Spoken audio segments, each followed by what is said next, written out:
Assalamualaikum warahmatullahi wabarakatuh. Waalaikumsalam Warahmatullahi warahmatullahi wabarakatuh. Salam Om Swastiastu, Namo Buddhaya, salam kebajikan, salam sejahtera untuk kita semua dan selamat malam. Dan selamat datang juga di talkshow kita pada hari ini. Kita akan membahas dua topik penting terkait ASN. Topik pertama ada penerapan work from anywhere untuk ASN. Dan topik kedua ada kasus ASN bolos hingga 10 tahun. Bersama saya pada malam hari ini sudah hadir 4 narasumber saya yang sangat luar biasa. Pertama ada Ibu Istri Rumi Andriani, Bapak Muhammad Fauzan, Ibu Nur Rahmatulisa, Ibu Tri Novianti. Selamat malam Bapak Ibu. Selamat malam Pak Rizkan. Baik, pada malam hari ini kita akan mulai dengan topik pertama kita, yaitu work from anywhere untuk ASN. Pertanyaan pertama saya akan saya tujukan kepada Ibu Rumi dan Bapak Fauzan. Apa kunci keberhasilan nih Bapak Ibu terkait dengan program WFA untuk ASN ini? Mungkin Bu Rumi bisa memberi tanggapan terlebih dahulu. Silakan Bu Rumi.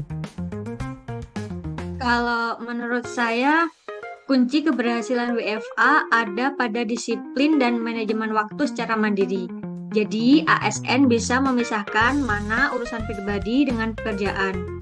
Meskipun bekerja dari rumah atau tempat lain, harus ada target harian yang jelas dan pegawai wajib memastikan pekerjaan tetap selesai sesuai tenggat waktu yang diberikan. Baik, terima kasih Bu Rumi. Selanjutnya Bapak Fauzan, ada tambahan Pak? Nah, saya juga ingin mengatakan selain disiplin, ada faktor lain juga yang butuh yaitu penguasaan teknologi. Nah, sebagai ASN kita mampu memanfaatkan perangkat kerja digital seperti Zoom, Google Workspace, dan sistem e-office lainnya. Nah, hal ini juga memastikan kolaborasi itu tetap berjalan dengan efektif, walau tidak di kantor. Selain itu, komunikasi yang aktif antara anggota tim juga menjadi kunci agar pekerjaan kita tidak tersendat. Oke, terima kasih Ibu Rumi dan Bapak Fauzan. Untuk selanjutnya saya akan mengajukan pertanyaan kedua. Ini akan saya tujukan kepada Ibu Rahma dan Ibu Novi gitu. Bagaimana cara menularkan budaya WFA ini ke unit lain? Mungkin pertama bisa disampaikan oleh Ibu Rahma terlebih dahulu.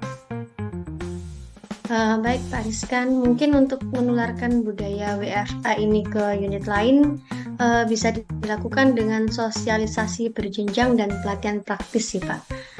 Dan juga pegawai perlu dibiasakan dengan penggunaan aplikasi kerja digital, kemudian juga simulasi kerja jarak jauh, sampai pemahaman tentang cara pelaporan hasil kerja secara daring. Mungkin selain itu, penting juga untuk membangun budaya kepercayaan antar pegawai dan juga pimpinan sih Pak.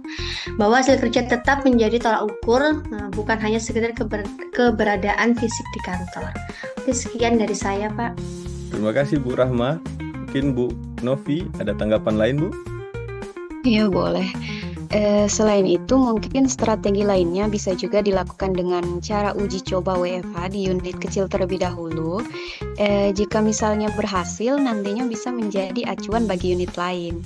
Selain itu mungkin juga perlu ada forum yang dibuat yang bisa menjadi tempat berbagi pengalaman antar unit yang sudah menerapkan sama yang belum, agar setiap unit bisa belajar dari praktik baik yang sudah dilakukan di unit percontohan.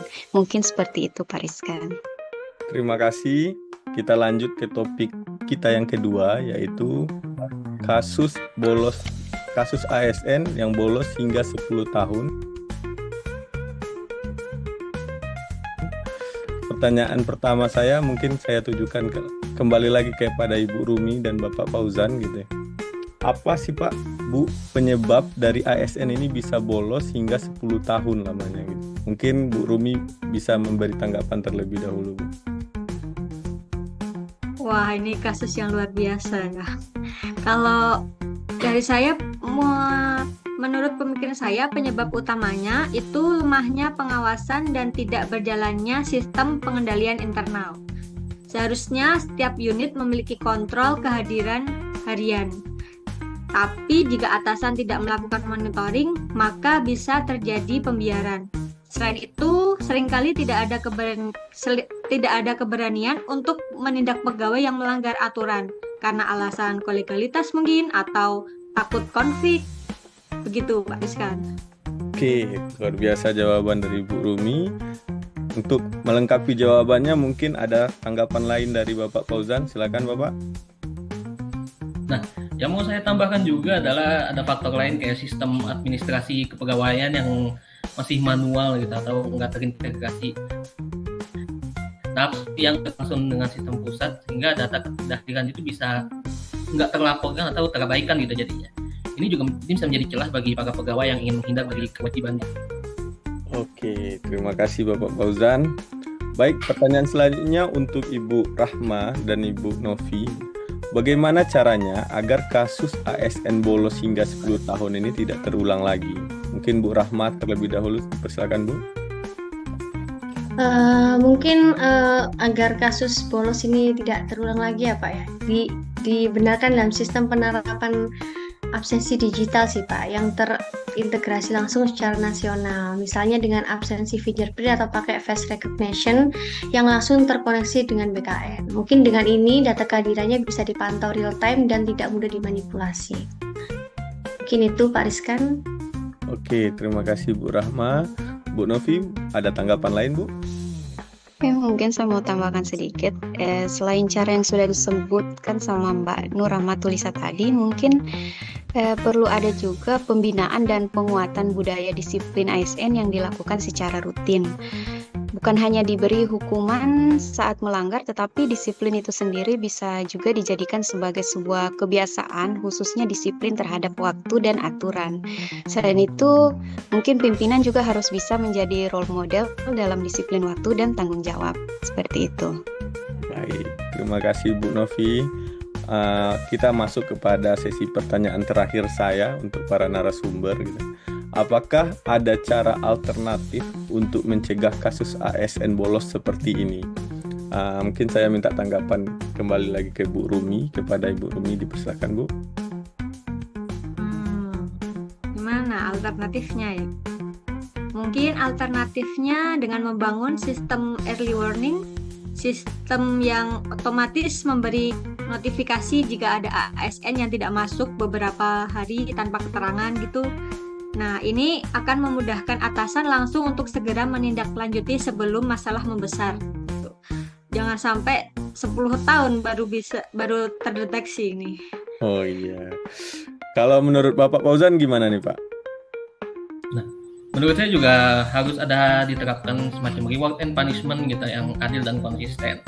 Nah, pegawai yang disiplin bisa diberi apresiasi, sementara yang melanggar itu bisa langsung diberi tindakan sesuai aturan tanpa pandang bulu. Nah, hal ini bisa membentuk budaya kerja yang sehat kalau menurut saya.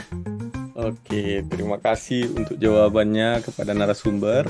Sebelum kita akhiri, mungkin saya simpulkan, izinkan saya menyimpulkan untuk WFA atau Work from Anywhere, kunci keberhasilan ada pada disiplin, teknologi, dan budaya kolaborasi. Sedangkan untuk mencegah ASN bolos, dibutuhkan sistem absensi digital, monitoring aktif, pembinaan budaya kerja, serta penegakan reward and punishment yang konsisten. Semoga diskusi kita malam ini bermanfaat untuk kita semua. Sekali lagi saya ucapkan terima kasih banyak kepada para narasumber dan mohon maaf kalau saya ada salah. Saya akhiri wabillahi taufiq wal hidayah. Assalamualaikum warahmatullahi wabarakatuh. Waalaikumsalam warahmatullahi wabarakatuh.